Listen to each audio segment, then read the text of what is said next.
Paytaxtda avtomobilin vurduğu piyada dünyasını dəyişib. Hadisə Gəncə prospekti 39 ünvanında qeydə alınıb. İlkin məlumatlara görə mini avtomobili ər və arvadı vurub.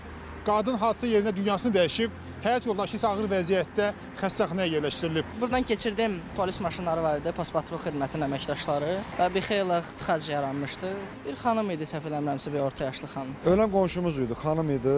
Xanım rəhmətə getdi, yoldaşda xəsarət almışdı, yaralanmışdı. Qonşumuzdur, sərqəli insanlar idi, hadisədir, nə bilim, kaş olmaz. Böyük bir faciə yaşandı burada, bir ailənin faciəsi yaşandı. Qonşumuzdur, tanıyırdıq. Maşın vurdu, yoldaşı dünyasını dəyişdi. Özü də xəstəxanaya apardılar, indi biz də qonşularla onların yanına gedirik. Kişi çox ağır yaralanmışdı, bəli, onu skora ilə apardılar, təcili tibbi yardımla apardılar. Yoldaşını da yəqin dəfn eləməyə aparırlar da. Qan yoldaşına burada suzad verdik biz, butulkaları yəqin görürsünüz də. Burada söykədik, o da şoka düşmüşdü. Heç hadisəni tam başa düşmürdü, hələ şokda idi. Təcil gəldi, çox gec gəldi. 50 dəqiqə, 45 dəqiqədən sonra gəldi çatdı. BMW markalı maşın vurmuş vurmanı, amma mən çatanda artıq hadisə baş vermişdi, yəni mən burada gördüm xanımın cənazəsi.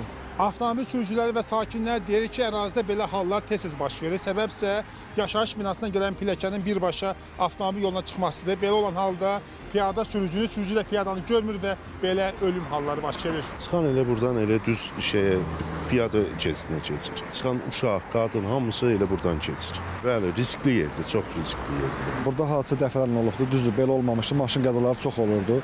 Keçid znakı çatmamışdan olmalıdır. Burada düz qoyublar keçidin üstündə. Gələn sürücülər qınamalıdır, görmür. Bir də işıqlandırma zəifdir, gördüyünüz kimi işıq da yanmır. İnsanlar da çıxan ki, pilləkən dərhal çıxırlar xəttin üstünə, qəza da belə baş verir. Yəni bu bəlkə də düzgün deyil burada bu xəttin olmağı. Deyirik.